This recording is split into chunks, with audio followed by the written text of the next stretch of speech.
mine. No, Good, Myers. I'm staying in the seat because Good lord. What's good, guys? Today we're going to be trying the final exam again. This time we're not going to be trying to aggro 3 demons at once. So commented. Let me see if I can find the comment. Actually, I'm not even gonna bother. Anyways, got some art slash on here. I got here Great first. YouTuber, kind of At loud this though. point, Ellery was getting antsy standing in one place, and the flight attendant noticed. The flight attendant said to Ellery, "Sweetie, why don't you take a seat right here while I sort this out? Isn't I'll the bring you an blue apple demon juice in green a in bit." the anime? Ellery sat down in a seat on the other doesn't side look of the like row, that? the one empty seat in the aisle of the plane that was filling up. Then the flight attendant said to the entitled mother, "We're going to have to remove you from the aircraft if you don't move to another seat." The entitled mother finally gets up at this point and drags her child behind her, pushing past us, angrily saying at me and the girls, You teenagers are so entitled. The flight attendant apologizes to me and helps me settle my girls and my things into our row. Wonderful job dealing with that, by the way. You seem like a very responsible big sister. Actually, the older one is my daughter, the younger one's my cousin. The flight attendant smiles at me. Then you're a very good mother. I'll get you an apple juice for the kids. Just make sure you stow it before we take off. Let me know if there's anything else I can do to help you. Right. This woman steals your seats that you paid for, and then when you get them back, she calls you the entitled one? This is like catching a thief stealing your stuff, and you take your stuff back, and then he calls the cops on you for stealing from him. Our next Reddit post is from Poopy Gut. I was doing intake for a new kid at the daycare I work at. It was a short interview and a lot of paperwork, the usual bureaucratic stuff. I was in a small back office where we do all our intakes. The nice kid is playing with toys in the corner, and I'm talking to the entitled mother about allergies or whatever. The nice kid sneaks up behind me and pulls a zip bag out of my backpack. Now, I keep a backpack on me because I usually go right from class to work. In my backpack, I keep baggies with extra epilepsy meds in case I forget to take them before I leave my apartment. The nice kid looks at me and asks very sweetly, "Can I have some of this candy?" My eyes go wide and I snatch the bag from him. I regain my composure and very calmly say, "No, kiddo, this is medicine, not candy." The nice kid pretty immediately backs down, but the entitled mother loses her ever-loving mind. Why can't he just have one? Huh? The entitled mother, now getting a pretty nasty tone, says, Just let him have one. "Ma'am, this is medicine, and I don't know what the side effects could be if he takes one but doesn't have the condition it treats." The entitled mother, trying to talk under her breath, but not being nearly as quiet as she thinks she's being, says, "Greedy f***." I get up from my desk and call my coworker into the room. My coworker says, "What's up? Can you finish off this intake for me?" "Why?" The entitled mother angrily butts in. He won't let my son have any candy. She points to my back. I've been friends with my coworker for about 15 years. She knows that those are my meds. "That's not candy, ma'am. It's medicine." You're both being very rude. I'm going to complain to your manager. My coworker and I exchange looks. Her office is 2 doors up on the right. Go ahead. The entitled mother storms off, dragging nice kid.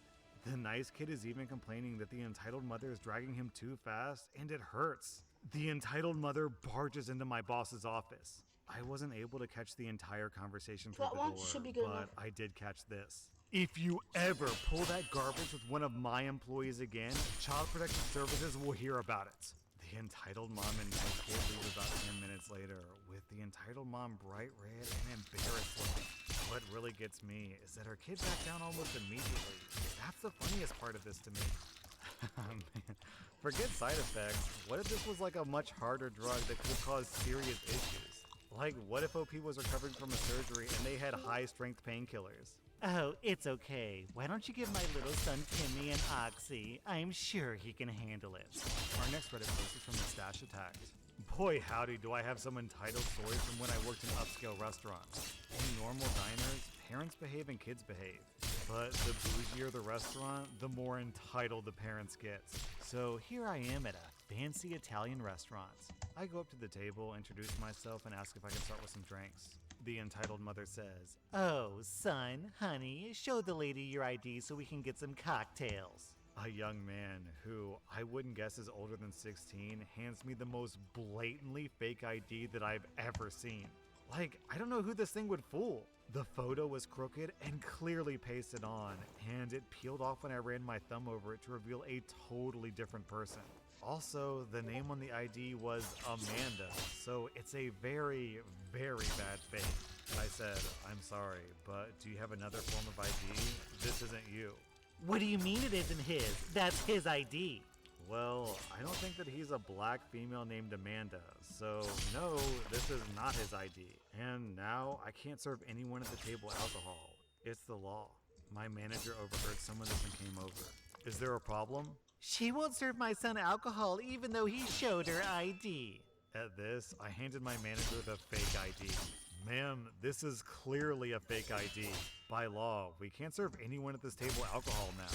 This woman lost her mind. She jumped up and held a fork like she wanted to stab someone with it and demanded to speak to the owner. The owner heard the whole thing, came over and informed this woman that no, we will not be serving them alcohol and she can leave, either via her own legs or the cops, because we were not serving them food either. The entitled mother and her family decided that we're serious and storm out, making a scene, ranting the whole way out the door. Other guests are staring and then go back to their food with a bout of uncomfortable giggles. I have so many other stories from this restaurant. This isn't even the worst one. Our next Reddit post is from the Sad Trash. I'm a 22-year-old woman, and today I had my COVID-19 vaccine. When my mom got home, she took a magnet and tried to stick it to my vaccine arm without asking. When I asked, "What are you doing?" she said, "Just checking."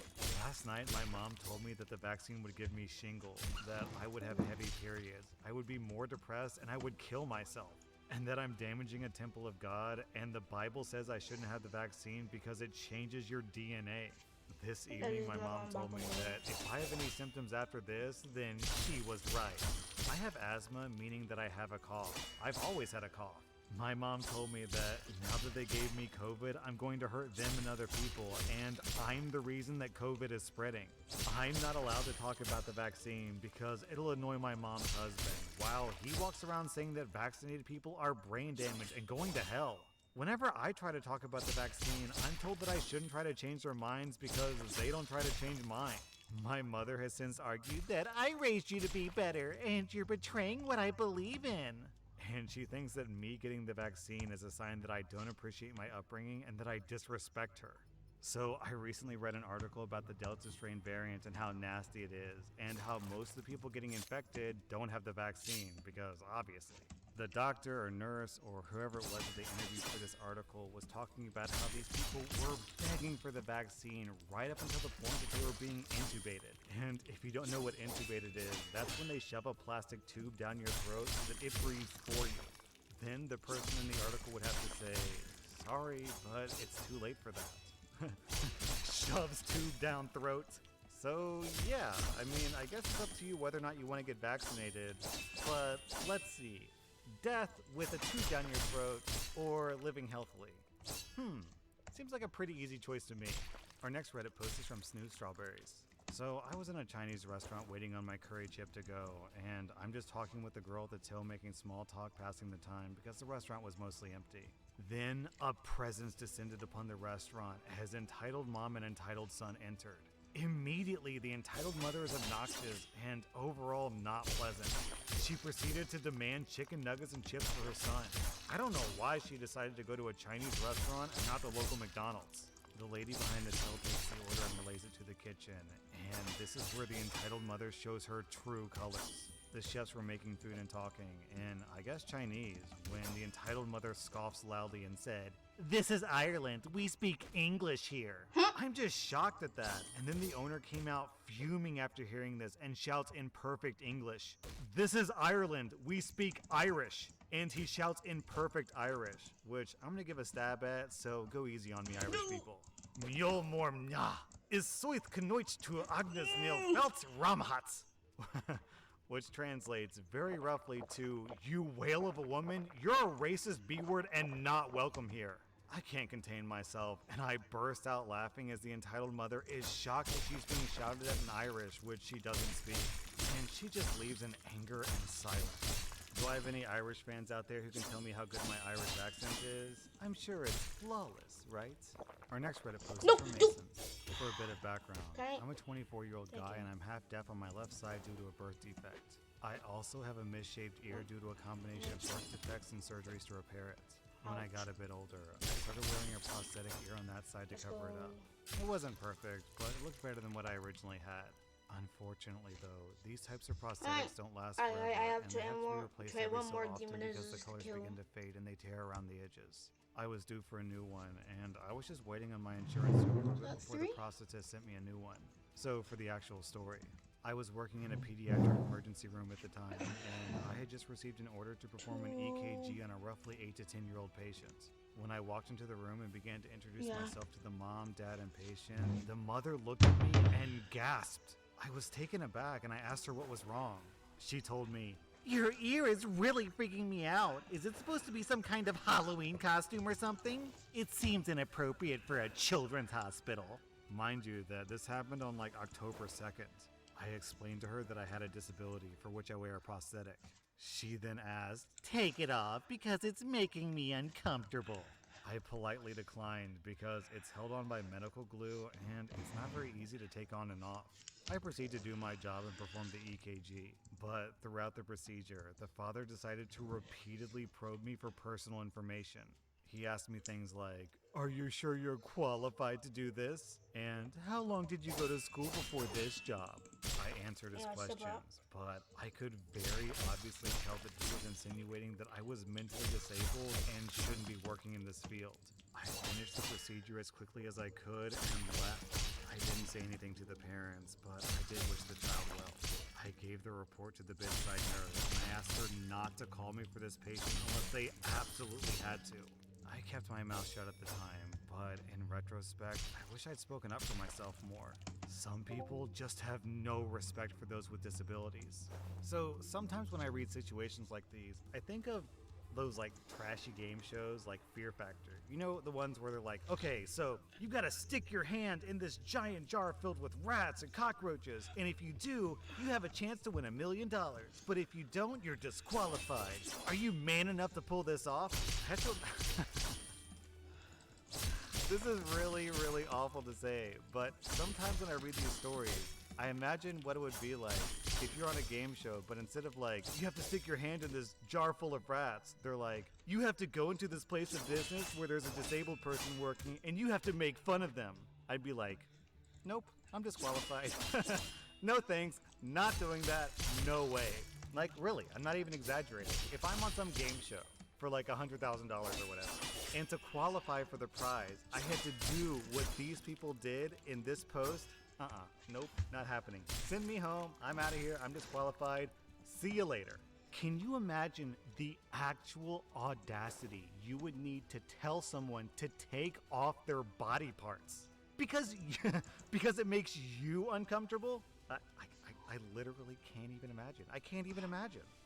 That was our /entitled parents, and if you like this content, check out my Patreon where I publish extra episodes. Also, hit that subscribe button because I put out new Reddit videos every single day.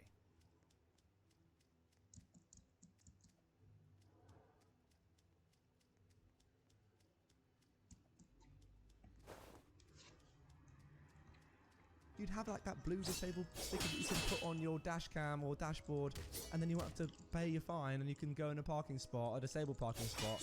Don't lie about it. And yeah, you know, she got what she deserved, having to pay $20 on top of that initial fine, just a big stupid and not wanting to pay. Now for our final story of today's video, she is not adventurous. Growing up, steakhouses, seafood, Chinese buffets, and Italian were my options in terms of eating. Even on my birthday, those were the options that I got to choose from. When I got older, I would cook or buy pre-made from the store, but I wanted to try more foods. I was tired of the same old, same old. I would try anything new on the menu, and if nothing was new, go to my favorites because I had tried everything else. So, after my boyfriend and I had been dating for a while, I see this Indian restaurant, and at night, its prices are high, nearly $50 a person. But at lunch, it's a much more manageable $12. So I ask him, hey, can we go there for lunch Sunday? He looks and says, I thought you didn't like Indian. Well, I'm not sure how I would ever have known. I've never had it before, but always wanted to try. A few weeks later, a new shop opened up across campus. I wanted to check it out, and when we go in, my boyfriend goes, oh, gyros, let's go. Why do you not like gyros? No, I love them. I thought you didn't like them. No, I love them and hummus. Leave me alone with a tub of that and some pizza and I'm very happy. Try it with naan, even better. So while we were waiting for our gyros, I asked him, why do you think I hate everything? There are so many options, but unless I suggest it, we only go to Chinese or Italian places. Now apparently when I was first dating my now husband, he asked my parents for advice and wanted to take me and them out to dinner to get to know them better. My mum told him I was not culinary adventurous and to stick with Chinese, Italian or seafood. She told him this because that is what she likes and wanted to be taken to one of those. We have been married for 3 years now and there are still times where he will say, I thought you didn't like that. And I will have to tell him to stop listening to my mother. I don't know if I like it until I try. She even catered our wedding to suit her taste and went way over budget buying things on her own that she wanted. Then afterwards, she complained about the financial strain. Wow, that is a super original story. I don't think I've ever read one like that on the r/entitled parents subreddit before. In terms of your mother, yeah, really horrible and what a manipulative thing to do for no real reason. Surely she could have just said to your boyfriend, now husband, can we just go to an Italian? I quite fancy that. Like, don't just lie about your daughter and say, oh, she doesn't like any other food apart from these 3 things. What a weird thing to do. So guys, that is going to do it for this movie. I really hope you have enjoyed it. If you are still watching right now and you actually watched the entirety of this video, what, almost 2 hours worth, then you are an absolute legend, I have to say. Thank you very much for watching all the way through. If you do want to watch some more movies, if you've got a lot of time on your hands, well, all 4 are on screen right now. And also, make sure to subscribe to my channel if you are new, so you never miss out on one of my daily uploads. I don't want to deal with all of you guys at once. I see the building in the distance.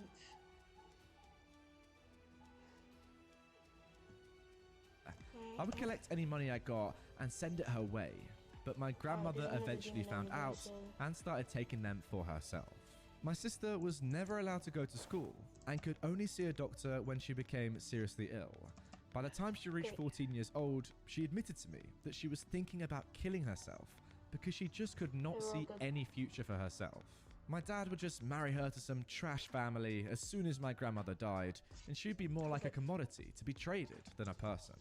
On the 13th of June 2008, my sister had a fight with my grandmother and was holding a little can of gasoline and saying that she was going to burn herself. My grandmother laughed and dared her to do it, which my sister did. My sister lived and died miserably.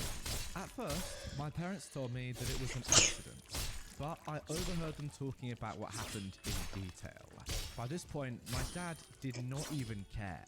I was disgusted with him and my mother.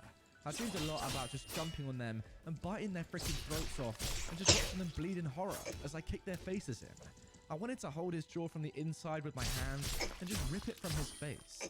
I eventually brooded and started going over the events. 3 guilty people, and I was planning on killing them all, as violently as possible. I could never come up with a plan regarding my parents, but I was already done with how to end my grandmother, the filth who made life miserable for my sister. In December of 2008, I booked a ticket to visit my grandmother and was supposed to return before New Year's to celebrate with my friends. I told my parents that my friend would pick me up from the airport and I was going to stay with him for a few days before coming back. I then called my friend and told him that I'm going to bang a girl that I met, and if my parents ever ask him about me, he would have to cover for me. Now, him being oblivious to what I was actually doing, agreed. So, I flew to Syria and stayed with my grandmother for about 2 weeks. When the day of my flight came, I packed my bags and told her that I was going to the airport. With disgust, I kissed her goodbye and then made as much noise as possible with my bags to make sure that the nosy neighbors saw me leave for the airport. I even called a taxi driver that lived nearby and he took me directly to the airport. I made sure he saw me go into the airport. I then stood at the check-in and took a selfie, but I didn't check in. I turned around and walked out. I took a cab to a nearby hotel and dropped my bag off in the room. I changed my clothes and then took another cab back to my grandmother's apartment. It was 2 a.m. at night and I was very quiet when I got up the stairs. I knocked on her door and she opened when she saw me through the hole. She was surprised to see me and was wondering about the flight. I told her it was delayed for a few hours, so I left the bags at check-in with the employees. She was tired, so she decided to get us some tea while I waited. As soon as she got up, I stood in front of her. She had this very confused look on her face due to my sudden reaction. I had not planned how to exactly do it, but I knew this was as good as it gets. Really quickly, I held her neck with my hands. My thumbs pressed on her throat very hard in case she tried to scream. She instantly got a horrified look on her face, and I just got really angry. She tried to speak, but couldn't make a single sound. At first, she tried hitting me, but my arms were longer than hers, and she couldn't reach me. When I started applying pressure, she tried to scratch my arms instead, but I was wearing a thick sweater, and also I was pumped with adrenaline. While strangling her, I became very angry. I was grinding my teeth so hard, I almost broke them. I told her, this is for my sister. I kept repeating my sister's name in a quiet, angry tone, but she couldn't hear me. She was panicking, and her only concern was getting air. She then kind of just froze there. I kept squeezing even though she didn't move. I really wanted to make sure. I finally let go after a while, my hands cramping from all that tension, and I listened for a heartbeat. I sat then on the sofa, took a few breaths, and choked her again real hard for about 10 minutes. When I was sure she was dead, I started opening every drawer she had until I finally found her gold and money. I put them in a small bag and left. I closed the door behind me in case a neighbor found her too early. I walked for maybe a whole hour while my hands were shaking like crazy until I was finally far away and threw the bag with the money and gold in a small trash bucket that people had in front of their house. I took a taxi to the hotel and I remembered my sister and cried. Does this guy have an I arm? remembered my grandmother's face though, I hope and I not. calmed down. I felt complete, like when a daunting task is finally over. A very soothing relief. That night, I slept like a freaking baby. I woke up the next morning and brought breakfast and booked a ticket back to Sweden the same day. I turned the TV on, put on some music. For the first time after my sister's death, I was truly happy. When I came back to Sweden, I took the bus back from the airport and later took the train to my friend's house. I told him that the girl dumped me and I was instead celebrating with him. My dad called me 2 days later and informed me that my grandmother was robbed and that the thief stole her valuables and killed her when she saw him. No one suspected a freaking thing. I acted surprised and made my way back. For a few months, I acted sad and secretly watched my family in case someone, got a wild theory. But they all seemed to believe the robbery part, since it's not that uncommon.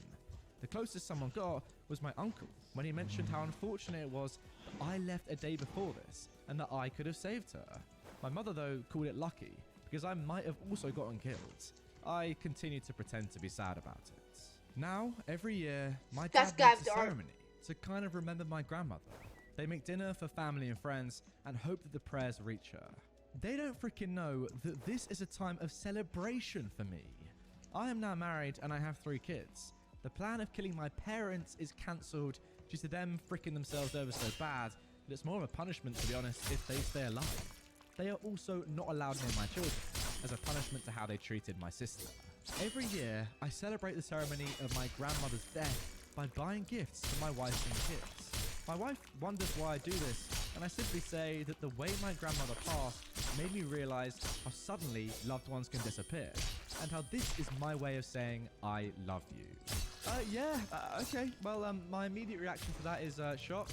And just like, wow, bit speechless, to be honest. Pretty crazy story. I mean, seriously, you can feel like the fire in OP's belly and the hatred that she has for her family and her grandmother throughout the entire story. And for that to live on with you for the next few months after your sister died, I mean, it's to be expected, isn't it? Your sister was pretty much, killed by your grandmother. Yes, obviously it wasn't physically like that, but, suicide is caused by lots of things. And in this case, it definitely was your grandmother, just not taking care of her. You can blame your dad for, having the child in the first place. You can blame the grandmother for treating the kid awfully. But ultimately, it's a combination of those things, really, isn't it? And the fact that your family are just clearly not brought up to raise kids that well. Not gonna lie. Guys, let me know in the comments down below, though, do you think that OP went too far by murdering her grandmother?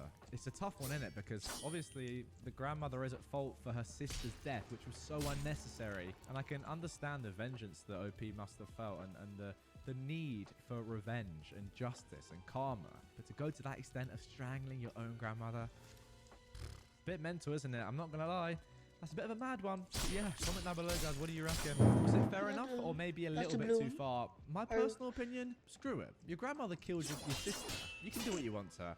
I don't really care. That's my personal opinion, but that would get you locked up Here's for my quite a long walking time, to be fair. backwards So because maybe there's don't do there's that if you're in this a- situation. Hope you're not, though. Sounds pretty terrible, but yeah, let me know down below, what would you do? Do not mess with my family. I will destroy you. Okay, so this goes way back and still leaves me fuming. Background. I will call myself Daisy. I qualified as a mechanical engineer in the mid-1980s, working in textiles in a little African country.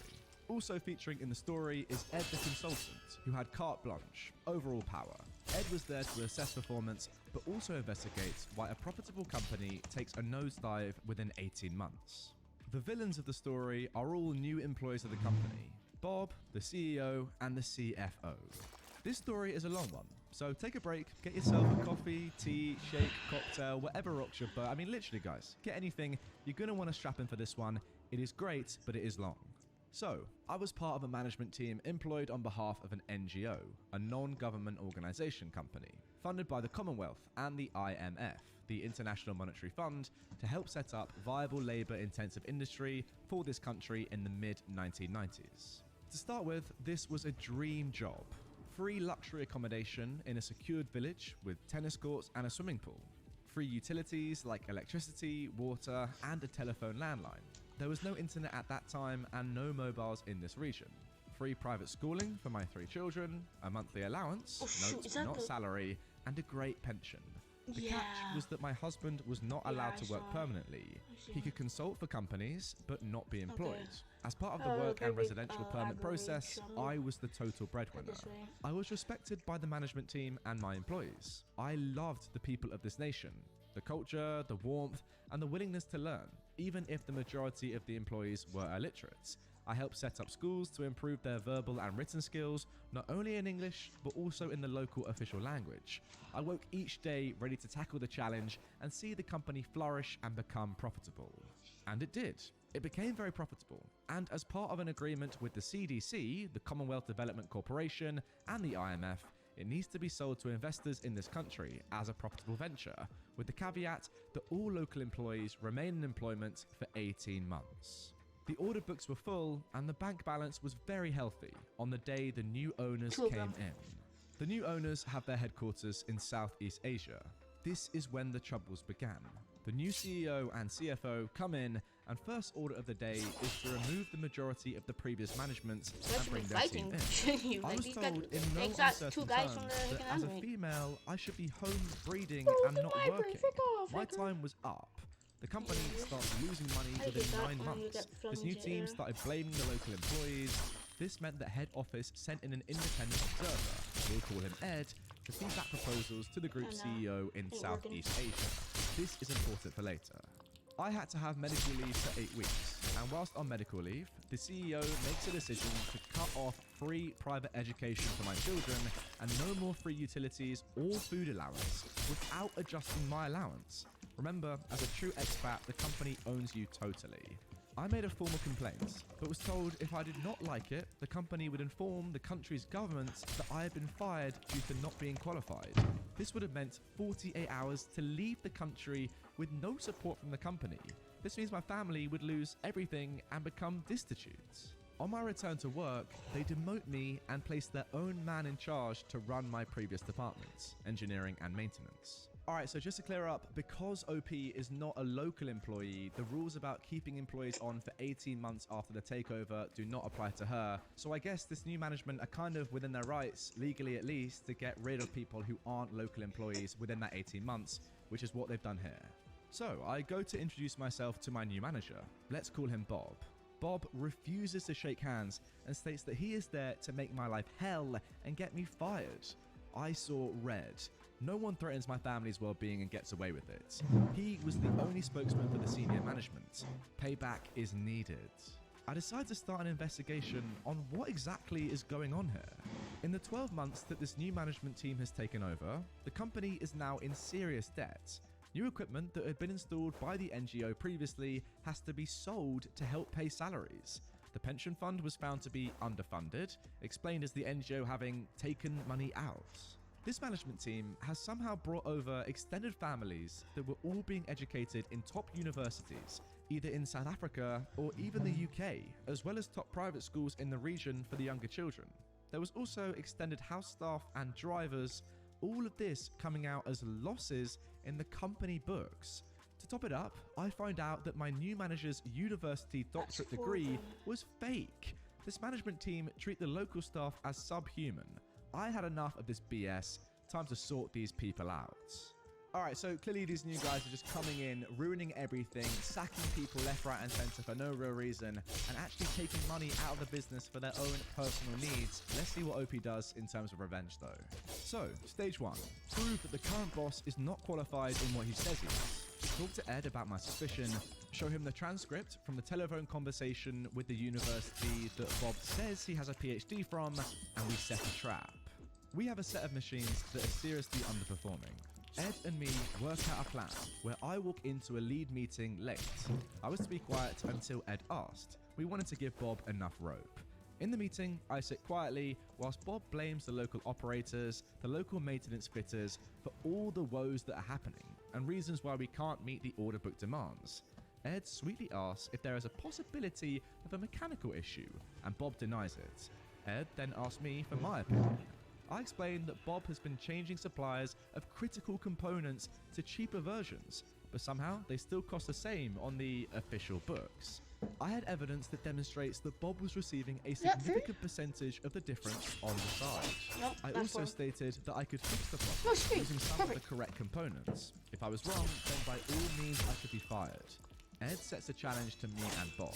Each one of us has thanks, a team of Hudson. That fitters was and our actually chosen powerful. components. Bob storms to the shop floor and does his usual screaming at everyone. I go down and explain what I was trying to achieve and how it would benefit the operators and get the project going. No. At the end of the week, No, I I can't. report back to the No. management team. Ed had asked a few operators, mechanics, and production supervisors how Bob worked and if there were any attempts to sabotage my projects. Needless to say, Bob did try everything. Ed gives Bob a chance to come clean, but Bob still stated I was a liar and knew nothing. Ed stands up, goes to the door, opens it, and outside is Bob's family. Ed had organised drivers and contacts to fly to South Africa, pick up all the children from schools and universities, and for those in the UK, the university was informed no company funds would be forthcoming. Then he proceeded to give each of Bob's family plane tickets for the following morning.